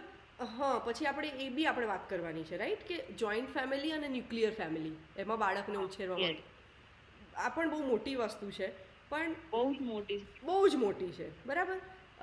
પહેલાંના જમાનામાં બધા બાળકો જોઈન્ટ ફેમિલીમાં ઉછર્યા છે, બરાબર? મમ્મી, દાદા દાદી છે, ફોઈ ફુવા, કાકા કાકી, જે પણ હોય બધા જ ભેગા મોટા થયા છે. એટલે આપણા મમ્મી એવું બી કે અમને તો ખબર જ નહીં તમે લોકો ક્યાં મોટા થઈ ગયા, અને તોય તમે કેટલા સરસ મોટા થયા છો, એ લોકો એવું કહે. હા, એટલે આઈ અગ્રી, બરાબર છે. હવે અત્યારની સિચ્યુએશન કેવી છે? આપણા બધાની નોકરી એવી છે કે આપણે સ્વાભાવિક છે મમ્મી પપ્પાથી દૂર રહેવું પડે, એટલે આપણે ન્યુક્લિયર ફેમિલીમાં છોકરું મોટું કરીએ. અમારા કેસમાં અમને એવું હતું કે જેટલું મેં વાંચ્યું હતું એ પ્રમાણે મને એવું હતું કે મારે અમુક પેરેન્ટિંગ સ્ટાઇલ, મને આપણી ઇન્ડિયન પેરેન્ટિંગ સ્ટાઇલ નથી ગમતી. અમુક પેરેન્ટિંગ સ્ટાઇલમાં મને બીજી મોન્ટેસરી પેરેન્ટિંગ સ્ટાઇલ કે વધારે ગમે છે, અને કેમ ગમે છે એના બી કારણો હતા. એટલે મને એક વસ્તુનો આનંદ હંમેશાથી રહ્યો છે કે મેં સાર્થને મારે જે કરવું છે ને, મારે જે એક્સપેરિમેન્ટ એના પર કરવા તે બધા હું કરી શકી છું. એની ખુશી મને બહુ જ છે. અને જ્યારે તમે એક્સપેરિમેન્ટ બાળક પર કરો અને પછી એ ફેલ જાય કે સક્સેસ જાય, ડઝન્ટ મેટર, પણ મેં કરેલા છે, લોજિક સાથે કરેલા છે, અને એનાથી મેં એનું રિઝલ્ટ જોયું છે, એનો આખો આનંદ અલગ છે. જ્યારે તમે બહુ બધા સાથે છોકરું ઉછળતું હોય ને ત્યારે 5-6 પેરેન્ટિંગ સ્ટાઇલ ભેગી થાય. બરાબર? એટલે સમહાવ એ અમને નથી ગમતી. જેમ કે બહુ જ સાદી વસ્તુ છે, આપણી પેરેન્ટિંગ કેટલી ખોટી તો ના કહેવાય, પણ અમુક વસ્તુઓ, જેમ કે છોકરું પડી ગયું, ઓકે, રડે છે, આપણે એને શું કહીશું? ઓ કીડી મરી ગઈ, કીડીએ આને કર્યું, અત્તા કરી દે. આ નોર્મલ છે, જે આપણે બધા પાસેથી સાંભળ્યું છે. આમાં આ કેટલી ખોટી વસ્તુ છે. તમે બાળકને કેટલું ખરાબ શીખવાડો છો કે એમ તું પડી ગયું તો તારે બ્લેમ તને નહીં કરવાનું, આ જમીનને કરે છે તું. તો એને નાનપણથી તમે એવું શીખવાડો છો કે કશું ખરાબ તાર સાથે થયું ને તો તારે blame others, not yourself. આ બહુ નાની વસ્તુ છે, પણ એ નાનપણથી ઇન્ગ્રેવ થાય છે એનામાં. અને આપણે પણ એ કર્યું છે કે આપણે જ્યારે મોડા પડીશું ઓફિસ, શું કહીશું? ટ્રેન મોડી હતી. ટ્રેન મોડી નહોતી, તું લેટ નીકળ્યું છે, રાઈટ? એ આપણને ખબર જ નથી કે આપણે એટલું બધું મેન્ટલ ઇન્ગ્રેન કરી દીધું છે આપણી બોડીમાં. બીજું, તમે અત્તા કરાવો છો એટલે તમે એને નાનપણથી હિંસા શીખવાડો છો કે કોઈને મારવું શું છે, રાઈટ? એટલે આ સપોઝ આવી બધી વસ્તુ અમને બિલકુલ નહોતી ગમતી. એટલે મને હતું કે હું આ બધું સાર્થને નહીં કરાવું, અને આઈ એમ સો ગ્લેડ કે અમે અલગ હતા તો હું આ બધું એને નથી કરાવતી. હજી પણ સાર્થને તું એવું કહીશ આ ઉંમરે કે સાર તાને જોરથી મારે ને ખબર જ નહીં પડે, તાર સામું એવી જ જોશે કે શું કીધું, રાઈટ. એટલે આ વસ્તુ એનામાં જોઈ શકું છું કે દરેક પછી બધા એવું કહે કે આવશે ફેસ તારે બી કે મારું છોકરું ગુસ્સે થાય ને તો મને મારે છે, બચકા ભરે છે, રાઈટ. ટચ દરેક બાળક કરે, અને આ બધી છે ને બહુ જ નાની નાની ઇમોશન્સ છે, પણ એ લોકો એ ઘરમાંથી જ શીખે છે, એ બીજે ક્યાંય બહાર નથી જતા. કોઈ છોકરું એવું નથી કહેતું કે આવી રીતે બચકું ભરાય, ના, કોઈ એને એવું નથી કહેતું કે આવી રીતે મરાય. પણ તમે જ્યારે છોકરા પર કેટલા ફ્રસ્ટ્રેટ થાવ છો, તમે એને કેટલું ગુસ્સામાં એની સાથે ડીલ કરો છો, એની સાથે વર્તન કરો છો, એ જ એ શીખે છે અને પછી એ તમને થ્રોબેક કરે છે, રાઈટ. હા, બહુ બધું. એટલે આઈ રિયલી સજેસ્ટિવ કે તું બહુ જ વાંચજે. આપણામાં એવું કહેવાય છે કે અચાનક જ સપોઝ સાર્થ કંઈક વસ્તુ રમતો હોય, અત્યારે મોટો થયો, કોઈ વસ્તુ કરે છે એનાથી નથી થતી, લેગો છે, બ્લોક છે, કંઈક કરે છે, તો એ ટ્રાય કરે છે ને ફ્રસ્ટ્રેટ થાય, પછી એ ફેંકી દે અને પછી રડવા માંડે, બરાબર. હવે આ એની નેચરલ ઇમોશન્સ છે. બાળકોને 3 વર્ષના થાય ને ત્યાં સુધી એમને ઇમોશનલ કંટ્રોલ ના આવડતો હોય. ઇટ્સ ધેર બ્રેઇન ડેવલપમેન્ટ, એ લોકો ડેવલપ જ એ નથી થાય, એટલે એને ઇમોશન આવી પણ એને ખબર નથી પડતી હું કેવી રીતે કરું, બરાબર. હવે આપણા પેરેન્ટિંગ સ્ટાઇલમાં એની ઇમોશન ક્યારેય કોઈ બાળકની ઇમોશનને વેલ્યુ કરવામાં નથી આવી. એ લોકો કીધું તૂટી ગયો એમાં ફેંકવાનું શું, મૂકી દે પાછો છાનોવાનો એમ. જ્યારે અમે એને એવું કહીએ કે ઓકે સાર તું ફ્રસ્ટ્રેટ થયો, તારથી ના થયું, એટલે તો એને એવી ખબર, એને એવી સમજાવવું કે ઓકે આને ઇમોશન કહેવાય, મેં કેમ આવું કર્યું, એનું કોઈક લોજિક છે, પછી એને સોલ્યુશન મોડમાં લઈ જાઓ, ઓકે બેટા આવું થયું, ચાલ હું તને મદદ કરું. એટલે અમુક વસ્તુઓ. એટલે જોઈન્ટ ફેમિલીના બીજા એક ફાયદા એ છે કે જેમ કે મારો પહેલા દિવસ મેં તને કીધું કેટલો અઘરો દિવસ હતો, એની જગ્યાએ ઘરમાં 4 જણા હોત તો બધાએ એને 2-2 કલાક રાખ્યો હોત તો મને આરામ મળ્યો હોત. એટલે એના ફાયદા પણ છે કે ચલો તમને એઝ અ મધર ઘણી બધી બ્રેક મળે, તમને આખો દિવસ બેબી પાછળ ઓક્યુપાઈડ ના રહો, મદદ બહુ બધી મળે. પણ ન્યુક્લિયર ફેમિલીમાં મદદ નથી મળતી એટલી બધી, પણ એના ફાયદા પણ છે. એટલે હા, એટલે હું એવું માનું છું કે ઓકે તમારા પર છે કે તમારે કેટલું જતું કરવું છે, કેટલું મેળવવું છે, અને તમારી પોતાની શું કન્ડિશન છે. વાવ, આપણે કેટલા બધા ટોપિક ક્લિયર કર્યા, ખબર નહીં વિનિતા, અને એવું લાગે કે નોર્મલ વાત કરી. પણ આપણે એવું કરીએ, પાક્કું બ્રિંદા, કરતા રહીએ, પાક્કું. કારણ કે યસ ઘણું બધું મને એક તો મારે તો પર્સનલ અત્યારે ફાયદો જ છે આમાં કે મને જ કેટલું બધું શીખવા મળી રહ્યું છે, અને પછી જો આપણે ક્યાંય કરી શકીએ તો. હા, અને મને ખરેખર એવું મને નથી ખબર કે આપણે કેટલાને પહોંચાડીશું કે નહીં, પણ મને એવું થાય કે 10-15 વર્ષ પછી આપણે જ આપણું સાંભળીશું કે વાવ આપણે આવું બધું વિચારતા હતા, આવું બધું કરતા હતા, અને આપણે આવું બધું કારણ કે અડધું તો આપણે ભૂલી બી જઈશું પછી અત્યારની ઝીણી વાત. મને સાચું કહું, મને આ જ્યારે બ્લોગ લખવાનો વિચાર આવી રીતે જ આવ્યો હતો, કારણ કે બધા સપોઝ પ્રેગ્નન્સીમાં મેં વાંચ્યું, પછી મને સપોઝ એવું થયું કે મને એસિડિટીમાં આ કર્યું તો ફાયદો થયો હતો, પછી બધા મને મેસેજ કરે જેમ કે મારા પછી પ્રેગ્નન્સીવાળા હોય, તો મને થયું કે હું બધાને કેટલું કહે કરું, એટલે પછી મેં લખવાનું ચાલુ કર્યું કે ભવિષ્યમાં કામ લાગે. હવે અત્યારે 2 વર્ષ થયા, પણ મને જ્યારે કોઈ ડાઉટ પૂછે ને તો મને ખરેખર યાદ નથી હોતો, પછી હું મારા જ બ્લોગમાં જઉં, વાંચું ને પછી એને કહું કે હા આ છે. એટલે આપણે ખરેખર ભૂલી જઈએ છીએ, એટલે ડોક્યુમેન્ટિંગ એ બહુ જ ઇમ્પોર્ટન્ટ વસ્તુ છે, જરૂરી છે. અને એ તો ઠીક, આપણા બચ્ચાઓ જ્યારે 15-20 વર્ષના થશે ત્યારે એ જોશે તો એને થશે અચ્છા મારી મમ્મી આવી રીતે આવું વિચારતી હતી, આવું બધું એને ફેસ કર્યું છે અને આવી રીતે આટલું મારી પાછળ કર્યું છે. સો એ હા, સાચી વાત છે. આપણે ક્યાંક એના કરતા એ જ્યારે આ ટાઈપની નોર્મલ ડિસ્કશન થ્રુ જાણે એની આખી વાત જ અલગ છે. એ તો છે. મને એક વસ્તુ છે, મને આપણે બધાના મમ્મી પપ્પા જનરલી ગમે ત્યારે આપણે કંઈક ખોટું કરીએ કે કંઈક ના માનીએ ત્યારે ગુસ્સે થાય તો એમ કહે ને કે તમારી પાછળ આટલું બધું અમે હેરાન થયા અને હવે તમે આવું કરો છો, તો એ ત્યારે એકદમ પેલા ટાઈપનું લાગે આપણને કે આપણને ગણાવે છે કે સંભળાવે છે. પણ આ રીતના કન્વર્સેશન થ્રુ જો એ લોકો જાણશે કે આપણે કેટલું કર્યું છે એમના માટે, અથવા આપણે કેવી રીતે કેવા ફેઝમાંથી પસાર થયા છીએ, તો એ ઇમ્પેક્ટ આખી અલગ હશે. ત્યારે એ લોકોને આપણી તો નહીં આવે, પ્રાઉડ થશે. હંમેશા છે ને એટલું યાદ રાખ. એટલે મને ગુણવંત શાહનું એક વાક્ય બહુ જ ગમે છે. એ એવું કહે છે કે બાળકો છે ને એ આપણા આમંત્રિત મહેમાનો છે. એણે નહોતું કીધું કે તમે મને જન્મ આપો, એણે નથી કીધું કે તમે મને આ ખવડાવો, એને નથી કીધું કે મને આ કપડાં લઈ આપો, આવી રીતે મોટો કરો. ના, એ તમે ઇન્વાઇટ કર્યું છે. એટલે એ મને એવું છે કે હું મારી આખી લાઈફ ક્યારેય સાર્થને એવો બ્લેમ નહીં કરું કે મેં તાર પાછળ આટલું કર્યું છે. એ મારી ઈચ્છા હતી, રાઈટ? મારી ઈચ્છા હતી કે મારે કરિયર છોડીને મારે એને ટાઈમ આપવો છે, મારું ડિસિઝન છે. એણે મને બિલકુલ નહોતું મેં કીધું. હમણાં જ એક નેટફ્લિક્સ પર હમણાં જ એક ડોક્યુમેન્ટરી જેવું ચાલુ કર્યું હતું, એનિમેટેડ છે, ધ પ્રોફેટ.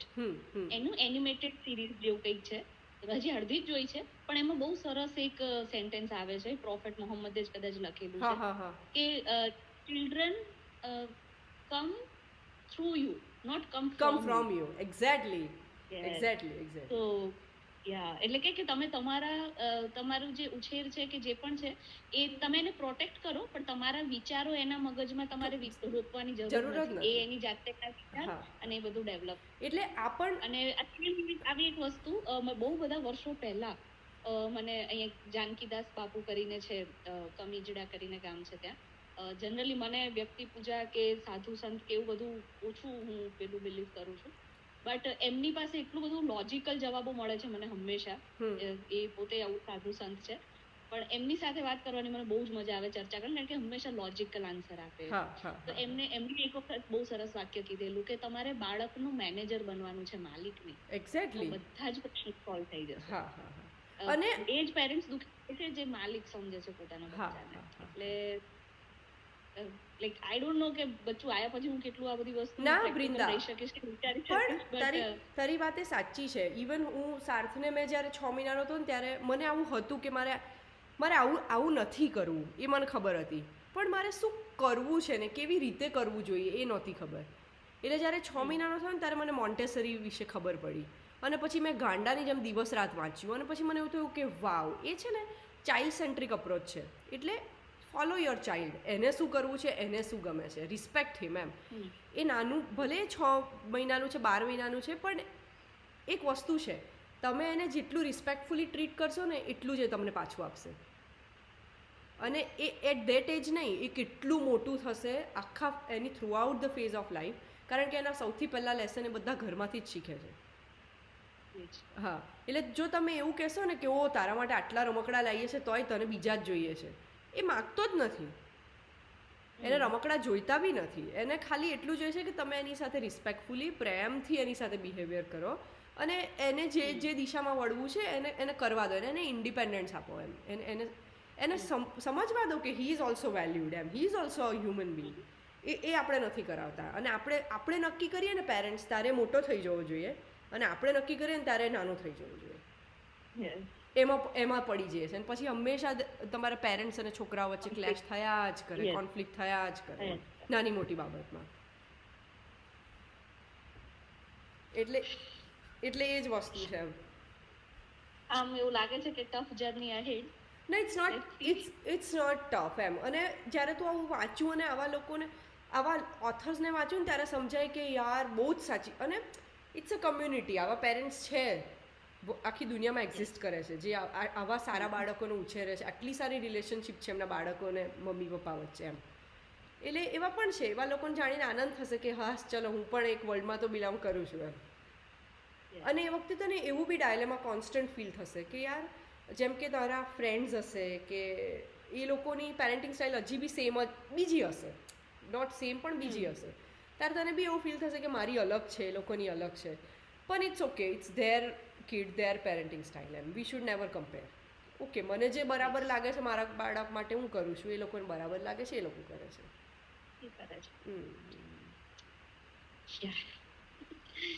બસ એવું બધું છે બ્રિંદા.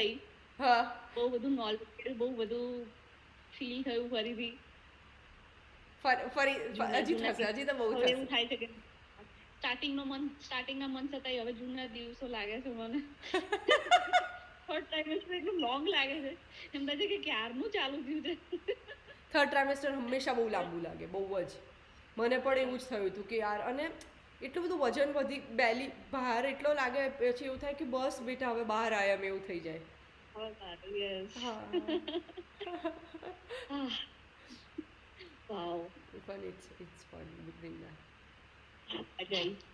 કાલે તમને ટાઈમ હતો? કાલે ફરીથી આપણે કાલે ગુરુવાર ને? કાલે ગુરુવાર. સોમ મંગળ બુધ જાય એટલે પણ કદાચ આવતા અઠવાડિયે આપણે પ્લાન કરશું. હા, તો આવતા અઠવાડિયે કરીએ આપણે. ડન. પણ જેટલું થઈ શકે એટલું મારે હવે એમ છે કે લાલચ જાગી છે. આ એકવાર શરૂઆત કરી એટલે કેટલા 1.5 વર્ષથી તો યુટ્યુબ ચેનલ ખોલીને એનાલિટિક્સ બી નથી જોયા. બિચારી પહેલા વર્ષે જ આપણે મોનેટાઈઝ થઈ ગયેલી અને પછી એક વિડીયો અપલોડ નથી કર્યો તો ડીમોનેટાઈઝ થઈ ગઈ.